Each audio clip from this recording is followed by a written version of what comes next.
Olá, meus caros amigos, meus caros irmãos do Movimento Espírita, de Juazeiro e região, ao Centro Espírita João Moreira Rego.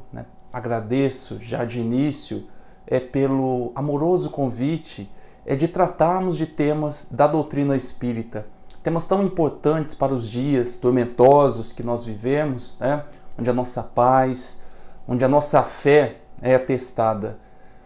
E terei a oportunidade de compartilhar com vocês as preciosas lições do Mestre Jesus, revisitando o Evangelho, tentando dar um outro aspecto, uma outra visão, um outro olhar, um lançar de luz diante das dificuldades que nós enfrentamos hoje, como o Mestre Jesus nos ensinou no seu Evangelho de paz e amor.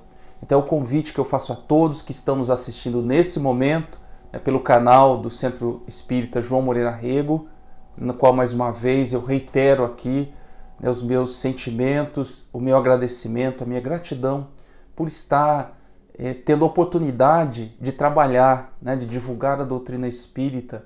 Antes de tudo, o maior beneficiado é quem mostra, quem está na condição de expositor espírita, porque a lição, antes de tudo, é para o expositor. Para todos nós temos grandes dificuldades. Estou aqui no momento oportuno falando a vocês, mas tendo um empenho maior de compreender os ensinamentos do Mestre Jesus e aplicar na nossa vida. Todos nós somos espíritos encaminhados, espíritos com grandes dificuldades no campo moral principalmente, qual todos nós estamos inseridos diante dessa dificuldade. E me coloco humildemente para tratar do tema como manter a paz, como manter a fé diante de momentos tormentosos, diante das dificuldades. Antes de abrir, tratar do tema especificamente, eu peço a permissão de todos para ler uma mensagem do Espírito Meimei, na obra Meditações Diárias, que foi psicografado por Chico Xavier. Então o Espírito Meimei dá a seguinte mensagem, transmite a seguinte mensagem a Chico Xavier, que nos proporciona, nesse momento, estarmos compartilhando essa obra, essa mensagem tão valorosa. Senhor, deste-me a palavra por semente de luz, auxilia-me a cultivá-la. Não me permitas envolvê-las na sombra de projeto. Ensina-me a falar para que se faça o melhor. Ajuda-me a lembrar o que deve ser dito e a lavar da memória tudo aquilo que a tua bondade espera se lance no esquecimento. Onde a irritação me procure, induze-me ao silêncio. E onde lavre o incêndio da incompreensão ou do ódio, dá que eu pronuncie a frase calmante que possa apagar o fogo da ira. Em qualquer conversação, inspira-me o conceito certo que se ajuste à edificação do bem, no momento exato, e faz-me vigilante para que o mal não me use, em louvor da perturbação. Não me deixes emudecer diante da verdade, mas conserva-me em tua prudência, a fim de que eu saiba dosar a verdade em amor, para que a compaixão e a esperança não esmoreçam junto de mim. Traze-me o coração ao raciocínio, sincero sem aspereza, brando sem preguiça, fraterno sem exigência, e deixa, Senhor, que a minha palavra te obedeça à vontade, hoje e sempre. Então, diante dessa mensagem tão bela do Espírito Meimei, vamos refletir nesse instante sobre o Evangelho de Jesus, diante do momento em que nós estamos atravessando grandes dificuldades.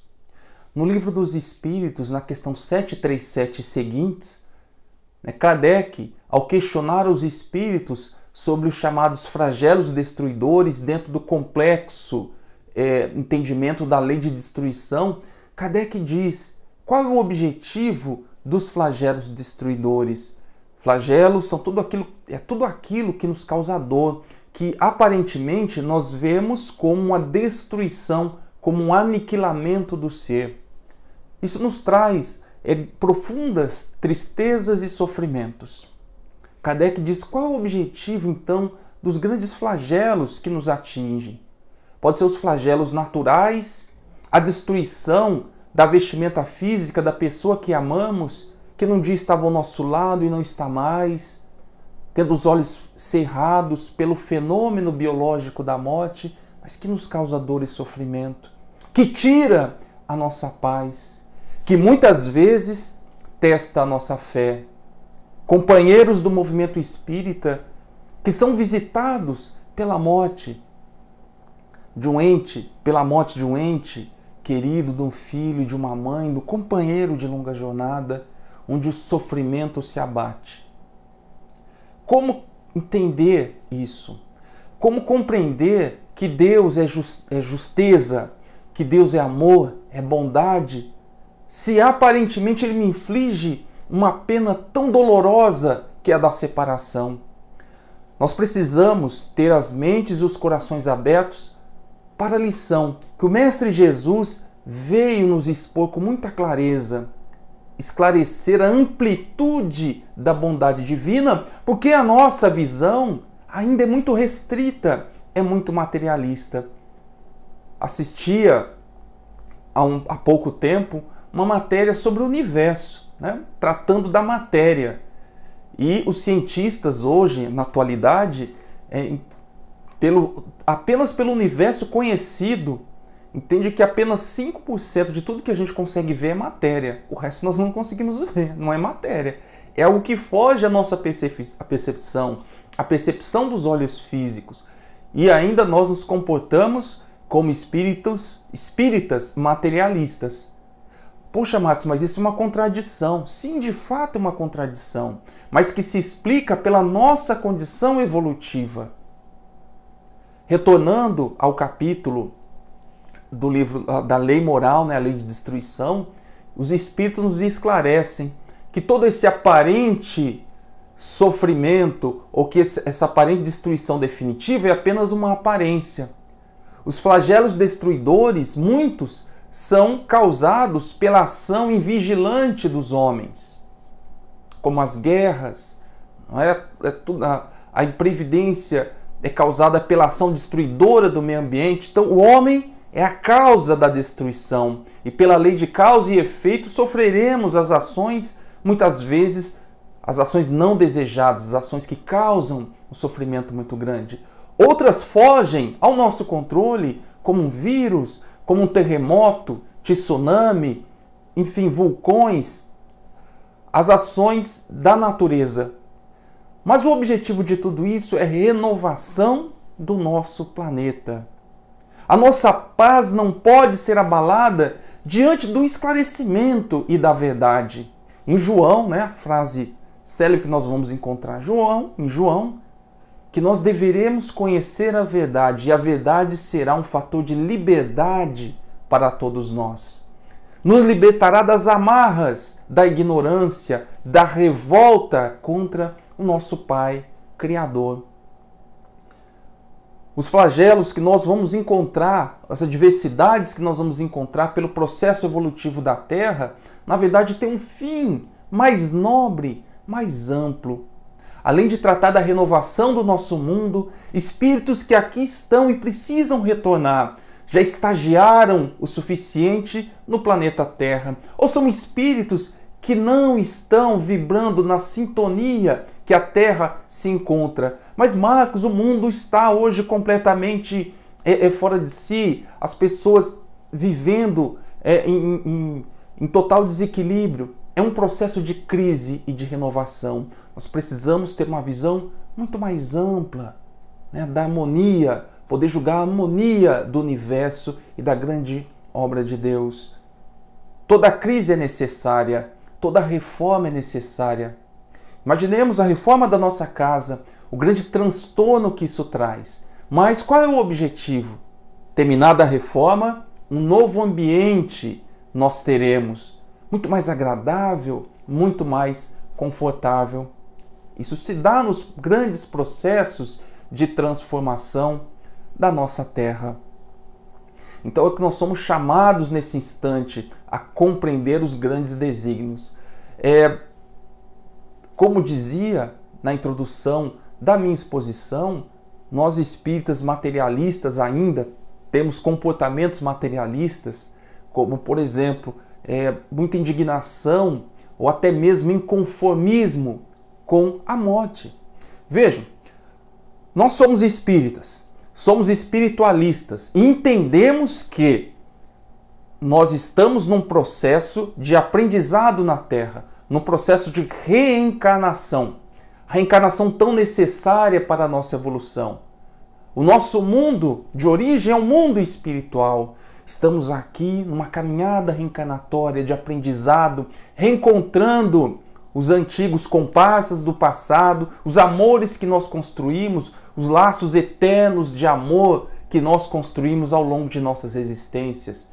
Mas também vamos encontrar criaturas dos quais são nossos credores pela nossa imprevidência do passado, pelo nosso egoísmo, que muitas vezes jogou esses nossos irmãos em situações lamentáveis. Hoje aqui retornamos, num outro cenário, para os reajustes devidos. Então o processo reencarnatório é transitório e é necessário para que nós possamos evoluir passo a passo. Terminada a nossa jornada, retornaremos à pátria espiritual. Vejam, nós espíritas temos esse entendimento. Mas, quando nos defrontamos com situações tormentosas, como a morte do nosso ente querido, ou os desencarnes coletivos, como nós estamos presenciando nesse momento tão de sofrimento da Terra, e aí nós nos colocamos em desespero, em medo, quando na verdade nós precisamos, espíritas, espiritualistas agora, entender que tudo isso faz parte de um processo no qual nós estamos inseridos. Quando Kardec, na Gênese, lá nos capítulos finais, mencionou que a Terra passaria por um processo de renovação, pela geração nova, que reencarnaria na Terra, e até faço aqui um parênteses, comento dentro do movimento espírita, que nós fazemos parte da nova geração. Nós fazemos parte dela. Porque as reencarnações, segundo Kardec, que viriam a se concretizar na Terra, partiriam na sequência do século XIX, no século XIX. E grande parte de nós, obviamente, reencarnou após o século XIX. Então nós fazemos parte do processo reencarnatório que renovará a psicosfera espiritual da Terra, que promoverá a renovação da Terra. Pois bem, mas isso fatalmente ocorrerá. Só que nós temos nosso livre-arbítrio. Nós podemos concorrer para a renovação da Terra ou não. A construção da paz, da fé, também passa pelo livre-arbítrio. Nós podemos reencarnar aqui, ter uma prova lá escolhida no plano espiritual, nosso planejamento reencarnatório, e simplesmente chegar aqui e refutar, retroceder, e não cumprimos o nosso papel na grande obra da criação divina. E aí também somos convocados também a prestar contas disso. Mas outros espíritos virão. Me lembro da biografia de Allan Kardec, organizada, feita por Henri Saussure, que ele mencionava que Kardec, e Kardec também relata isso em suas memórias, que ele questionou os espíritos, mas eu poderia recuar diante da tarefa de organizar a codificação espírita? Os espíritos disseram que sim, mas que se ele não fizesse, outros espíritos fariam, outra pessoa faria, porque as leis divinas, elas irão prevalecer na Terra. A despeito da nossa recalcitrância, a despeito muitas vezes do nosso descaso ou da nossa não compreensão das leis divinas, elas ocorrerão na Terra. A Terra será um lugar melhor, um lugar de paz, onde possamos construir a fé. E a fé começa com a nossa construção interior. Marcos, como é possível? O que Jesus diz, o que a codificação espírita nos esclarece sobre esse momento então que passamos? Esse momento, meus caros amigos, meus caros irmãos, que nós estamos atravessando é um teste para a nossa fé e também para verificar se a paz de Deus está conosco. Lembra do agradecimento? Que a paz de Jesus esteja conosco, que a paz de Deus esteja conosco. Mas isso não são meras palavras ao vento. É um desejo profundo de que a paz de Deus, que a paz de Jesus esteja conosco. E que paz é essa? Vamos relembrar, meus caros companheiros, de uma passagem interessante, uma passagem evangélica que trata Emmanuel e Amélia Rodrigues pela psicografia de Divaldo Franco. São exemplos maravilhosos em que Jesus nos dá sempre no seu evangelho de paz, que permite reflexões profundas. O Mestre Jesus atravessar o mar da Galileia, no barco de Pedro, naquela tarde ensolarada, onde a brisa tocava o rosto de todos os discípulos de Jesus. E naquela travessia feita, realizada, elementos da natureza então começam a agir com maior vigor. Então formam-se ali elementos como um vento forte e ondas que então tentam derrubar aquele barco onde prosseguia o Mestre Jesus. E qual era a atitude de Jesus diante daquela tormenta que tentava de alguma maneira interromper a sua missão tão elevada de levar a sua paz, a sua tranquilidade, a sua luz, a sua esperança ao povo que o esperava de outra margem, a outra margem do lago da Galileia, do mar da Galileia.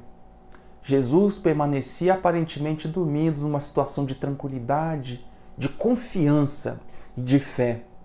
E quando o Mestre é acordado pelos seus discípulos, o Mestre então, atendendo às suas rogativas, ordena então que aqueles elementos da natureza cessem as suas atividades e o mar volta à sua tranquilidade.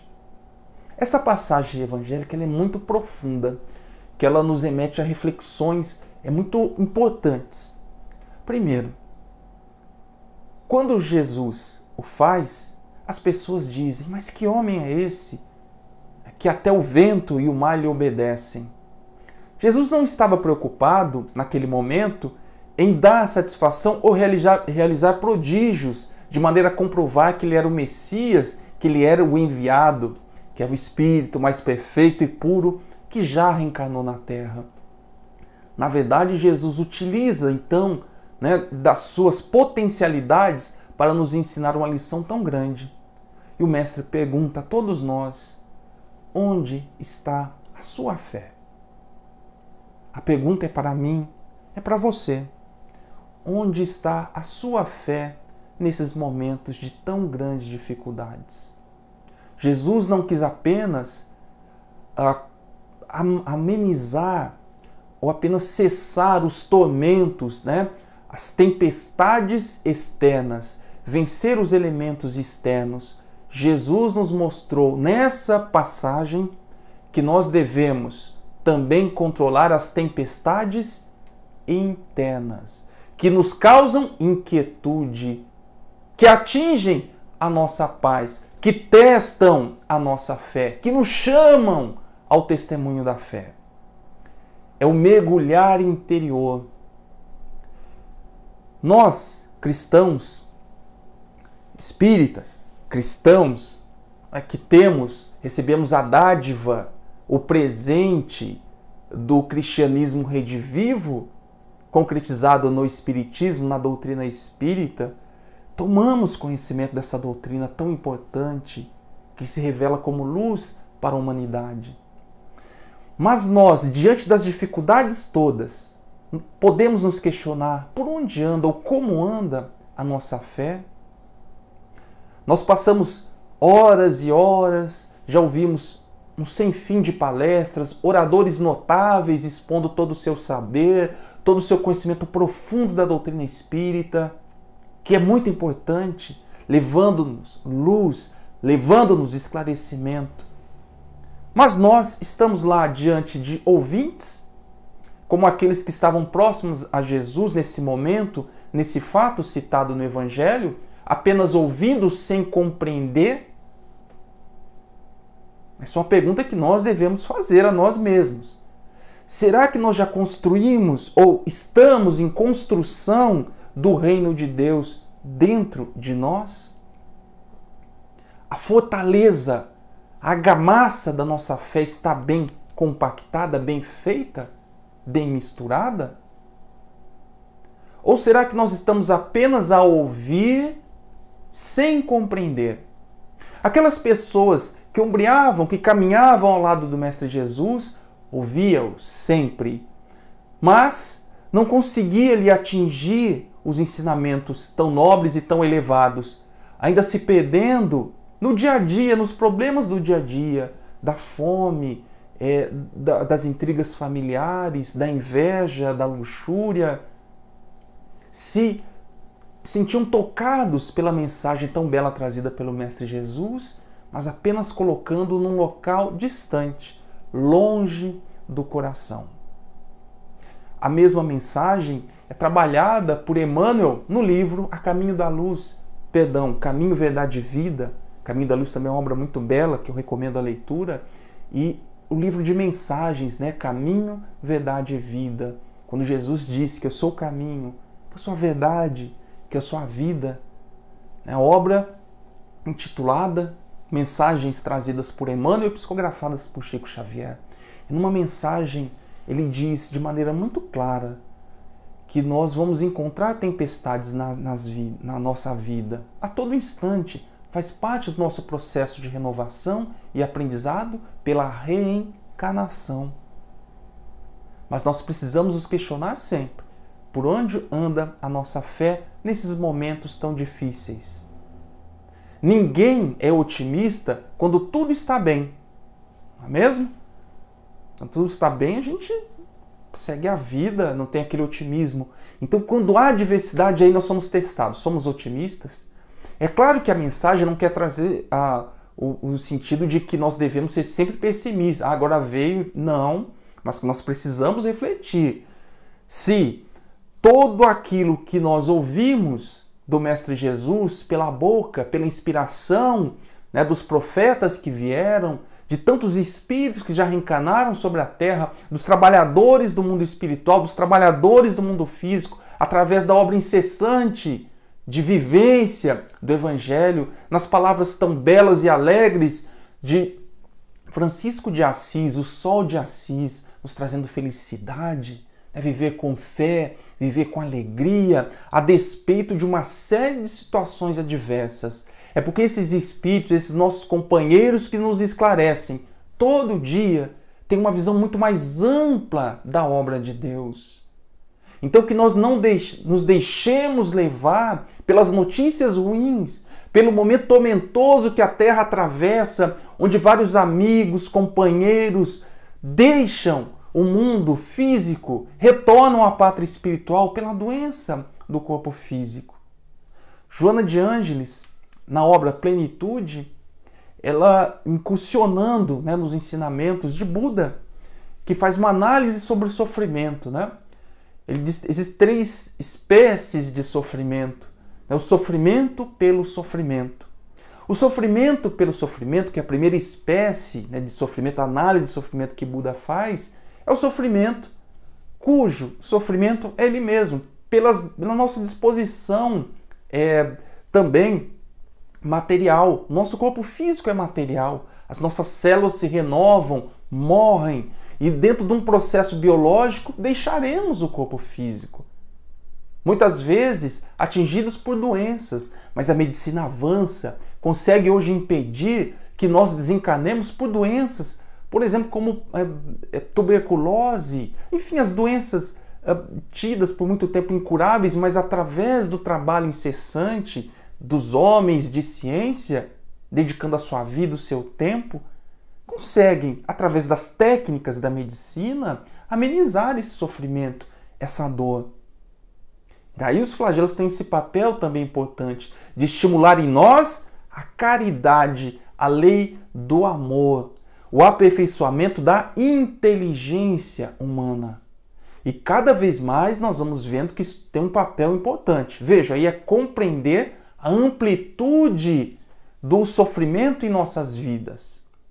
Então há o sofrimento pelo sofrimento, e também, segunda espécie, o tipo de sofrimento, é o sofrimento pela impermanência das coisas. E aí me parece que é o sofrimento que mais nos atinge nessa situação. Ele vai ao ponto fulcral da questão. Aquilo que tira a nossa paz, o nosso equilíbrio, o sofrimento pela impermanência das coisas. Nós vivemos, como disse, muitos de nós espíritas materialistas, sim. Nós utilizamos, inclusive, na nossa própria linguagem, a maneira que nós nos conduzimos, muito com pronomes possessivos, meu, minha, né? Isso, meu, tudo meu. E aí a gente tenta manter uma situação que nós sabemos que ela se transforma. Deus, apenas Deus, é imutável, as suas leis são imutáveis. Deus é imaterial, não está sujeito às vicissitudes, às variações da matéria.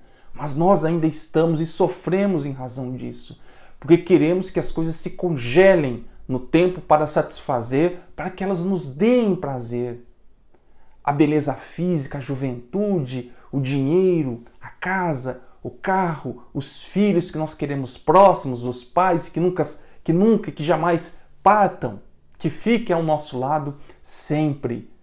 Isso não é possível porque o mundo se transforma, porque nós estamos inseridos na matéria e sofremos ainda brutalmente a influência da matéria. Então, quando nós não compreendemos a nossa real natureza de seres divinos, seres da criação, nós sofremos pelas transformações que a matéria passará. Até nós passaremos pelas lições, pela lei do progresso. Mas a matéria ela se agrega, se decompõe, se altera.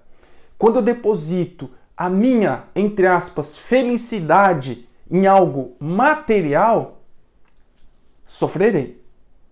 Não é isso? No dinheiro, na beleza física, na alimentação, no uso de bebidas e drogas, condiciona a minha vida a uma existência toda material.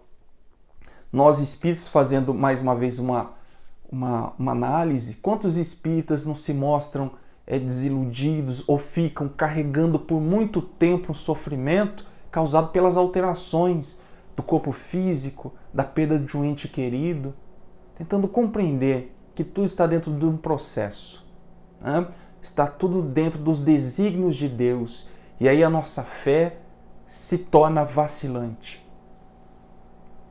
Porque a verdade não conseguiu me libertar, para lembrar a mensagem contida no Evangelho. A verdade não me libertou. Eu tive contato com ela, fui esclarecido, mas me mantive à margem. Assim como o irmão do filho pródigo, né, naquela belíssima parábola, também não quis participar do banquete divino, por uma série de situações que nós poderemos discutir numa outra situação, numa outra oportunidade. E outra forma de sofrimento é o sofrimento pelos condicionamentos que nós temos, como o medo. O medo nos atinge justamente por nós não conhecermos, mais uma vez, a verdade contida nas leis de Deus. Vejam, todos os condicionamentos que nós temos para conseguir prazer. Quando nós somos condicionados por fatores internos, das nossas experiências transatas, das quais nós ainda não superamos, dos conflitos, como diz Joana de Ângeles, mal resolvidos, que nós aguardamos, que nós não processamos adequadamente e colocamos lá no nosso interior. Abafamos, sob a forma de recalques, e isso como uma panela de pressão nas nossas existências que virão, que serão várias. Elas ressurgem de alguma forma, nos medos, nas fobias, né? nas síndromes de pânico, na depressão. Somos nós pedindo socorro. Joana de Ângeles nos abre ali um caminho infindável do nosso inconsciente, mostrando que nosso inconsciente não são apenas as memórias, as experiências da atual existência. Nós temos existências que se perdem na noite do tempo, nas nossas vivências, nas nossas dificuldades, mas também nas nossas vitórias. Então veja, nós temos experiências valiosas e temos todo um futuro brilhante pela frente. Então que nós não deixemos que os nossos condicionamentos nos façam sofrer. Através das lições de plenitude do Mestre Jesus, a cada dia o seu mal, tendes fé, olhai, vigiai e orai. Vejam, a questão do olhar em volta, de entender. Essa passagem, essa mensagem de Jesus, vigilância e oração, para a gente conseguir a paz, a harmonia e manter a nossa fé, é muito importante. Nós sempre citamos, né? Vigiai e orai, mas nós esquecemos, e Emmanuel nos lembra também, né, na obra Justiça Divina, que foi psicografada também por Chico Xavier, que ele diz o seguinte, prestem atenção, a mensagem de Jesus é olhai, vírgula, vigiai e orai. Olhar em volta, perceber a situação. Percebeu a situação? Compreendeu o conjunto da obra divina? Olhou? Então tenha vigilância. Nos comportemos segundo os preceitos da lei de Deus. Isso é a vigilância. É claro que nós nem sempre estaremos numa vibração adequada ou com ânimo adequado para prosseguirmos diante das nossas dificuldades que todos nós temos. Não se culpem por ter dificuldades, por ter, enfim, problemas no campo moral, dificuldades de relacionamentos, questão de dificuldade intelectual, onde você tenta realizar algo e não consigo estar no seu limite. Que nós tenhamos calma para compreender que nós estamos num processo de aprendizado. Como se nós fôssemos alunos lá das primeiras séries, não conseguimos escrever e a gente simplesmente desiste. Não tem condições de fazer isso. Ou não aprendo a lição no nosso curso, no curso, né, nas nossas escolas, né, na educação formal, e a gente simplesmente desiste de tudo. Nós não vamos para lugar nenhum e sofreremos mais e mais. Então que nós tenhamos a compreensão, a humildade de entender que nós estamos num processo de aprendizado, de erros e acertos. E o Espiritismo nos dá a luz e o caminho a seguir. Nem sempre nós estaremos nessa vibração. Por vezes, né, a tristeza vai nos visitar, a nossa vibração vai baixar, vai ficar muito difícil para a gente caminhar. Então que a gente ore pedindo força, que a gente ore a Deus, que a gente ore ao Mestre Jesus, que venha ao nosso amparo por meio da espiritualidade amiga, dos nossos amigos e irmãos encarnados. Sim, os nossos irmãos encarnados que estão caminhando conosco, que são aqueles nossos companheiros de tantas batalhas, né, de tantas vivências e experiências, que estão conosco, nos auxiliando, através de um telefonema, através de uma palavra amiga, de uma mensagem que nós recebemos num momento de grande dificuldade. Vejam. E aí nós continuaremos na nossa vibração elevada e prosseguindo. Prosseguir para a lição. Olhai o que ocorre ao nosso redor. Ser sensível a isso. Quando eu disse que o nosso amparo também se dá pelos irmãos encarnados, aqui vai um alerta importante para todos, que me fez refletir, né? Principalmente para mim. Quando Jesus disse olhai, vigiai e orai, olhar é ser sensível àquelas mensagens que lhe aparecem, ou às situações que ocorrem que nos servem como um alerta. No Evangelho segundo o Espiritismo, no capítulo 5, Bem-aventurados os aflitos, lá nós temos uma lição muito importante sobre as causas atuais e anteriores das aflições.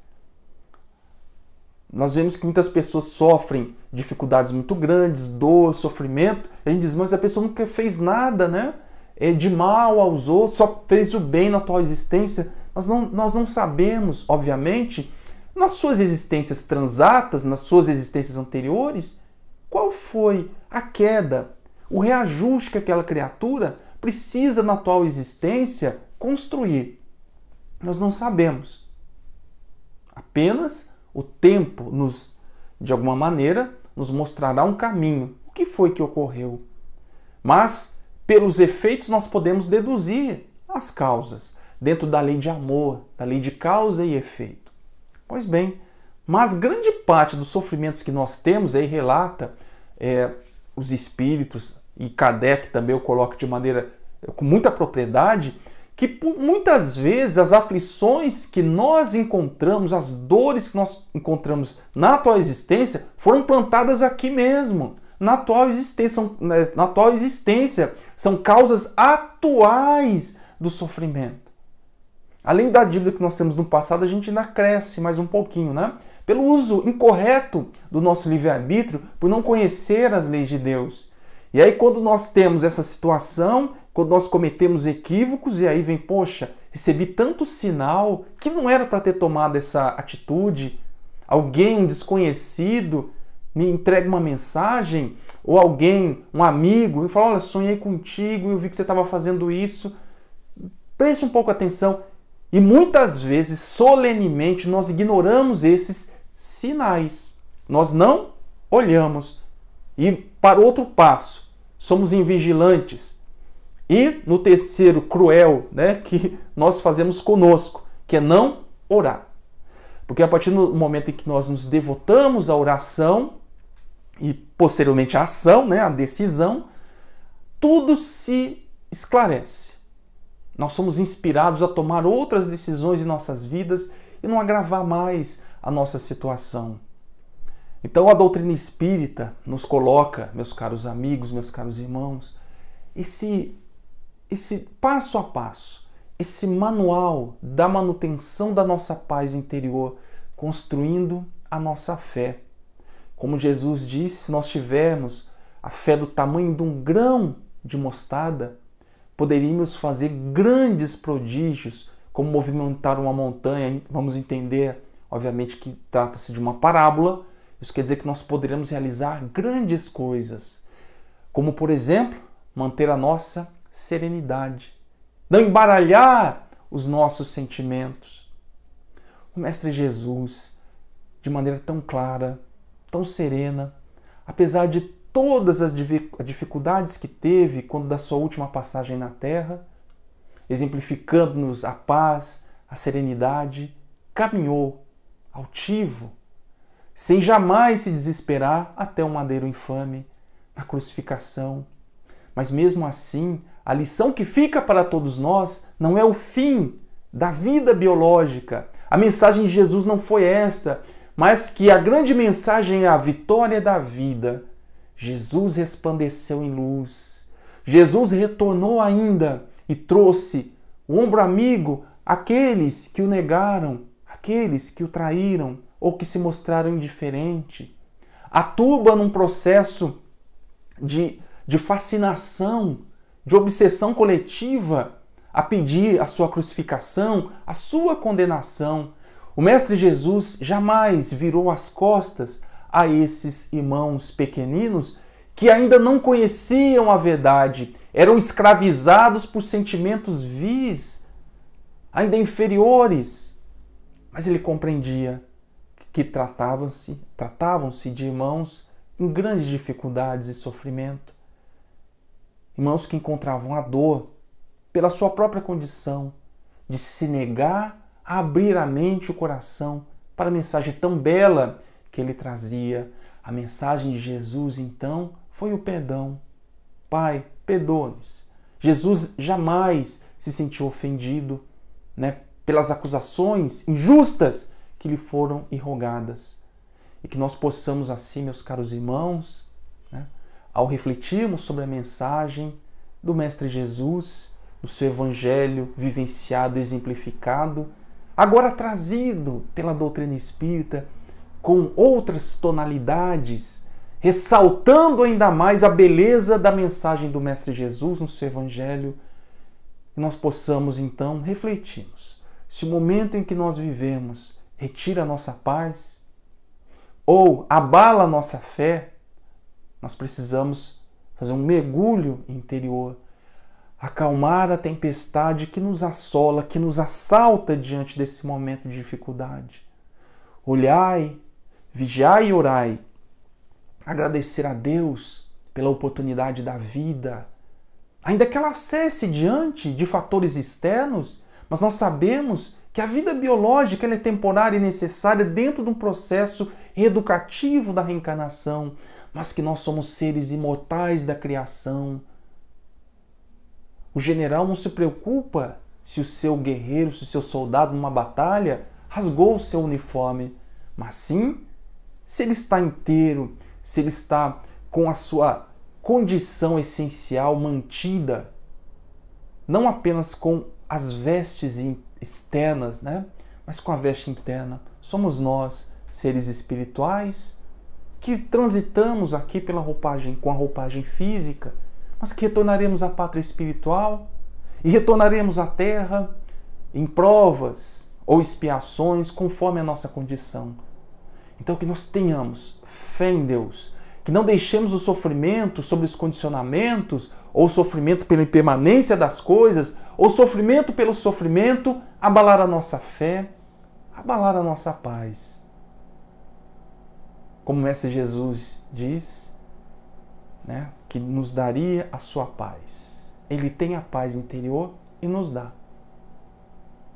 E se nós entendemos que Jesus é o guia, é o mestre, nosso modelo, né, nosso guia, que nós possamos também doar a paz para aqueles que se encontram em desespero. Doar a paz para aqueles que têm os seus amigos, os seus parentes, os seus filhos, os seus pais atingidos por enfermidades que parecem tão cruéis, mas que se trata de um processo de depuração da alma. Que nós possamos compartilhar com esses nossos irmãos também a paz de seguirmos altivos, como o Mestre Jesus fez na sua caminhada ao madeiro infamante, confiantes no Mestre Jesus. E mesmo diante do nosso último momento aqui na Terra, que nós possamos pedir ao Mestre maior, ao nosso Pai Criador, o perdão às criaturas, que nós não sejamos aqueles que levaremos para o túmulo, entre aspas, para o túmulo, né, o não perdão, o rancor, o ódio. Que nós possamos ainda assim, envergando a vestimenta física, jamais nos sentirmos ofendidos. Jamais permitir que o nosso irmão em dificuldades, num processo evolutivo, cause em nós a intranquilidade pela ofensa irrogada. Meus caros irmãos, que nós possamos então, diante dessa nossa conversa aberta sobre o Evangelho de Jesus, pensarmos, refletirmos se a nossa paz e a nossa fé encontram-se em construção constante. Ela pode parar por alguns instantes, por alguns dias, por alguns meses, alguns anos, mas nós deveremos retornar à construção, né, desses valores em nós, para que o nosso mundo, esse mundo, essa planeta Terra que nós vivemos, que a nossa casa possa também viver em paz. Não é possível que a Terra encontre um ponto de equilíbrio e evolução se as criaturas que nela habitam ainda não encontram-se em harmonia, em paz e em tranquilidade. A paz do mundo, para lembrar a canção, começa em mim. A partir da paz, que eu me encho de paz, de fé, eu transmito isso. E todos aqueles que habitam a Terra, se todos aqueles que habitam a Terra também projetarem esse sentimento, a nossa atmosfera, nossa psicosfera espiritual também será alterada. Como nos lembrou André Luiz em suas várias obras, onde relata a dificuldade que teve, né? Ou teve a equipe espiritual no qual ele integrava, tinham de descer à Terra, porque encontram-se mentes em desequilíbrio, que se projetam na atmosfera espiritual da Terra. Relata André Luiz que se sentia como caminhando com um escafandro, tamanho peso, né, das vibrações, das lamúrias, do sofrimento que as mentes que aqui habitam projetam. Então isso não é possível ter paz no mundo se nós não estamos em paz, com a paz do Mestre Jesus. Que nós possamos então refletir sobre isso, sobre essa mensagem tão bela do Mestre Jesus no seu Evangelho, as mensagens de Joana de Ângeles, as mensagens tão valiosas do nosso mentor Emmanuel, e que tenhamos a cada dia a fé, a paz e a esperança para compartilhar com os nossos irmãos e também para seguirmos os passos do Mestre Jesus. Muita paz a todos e muito obrigado.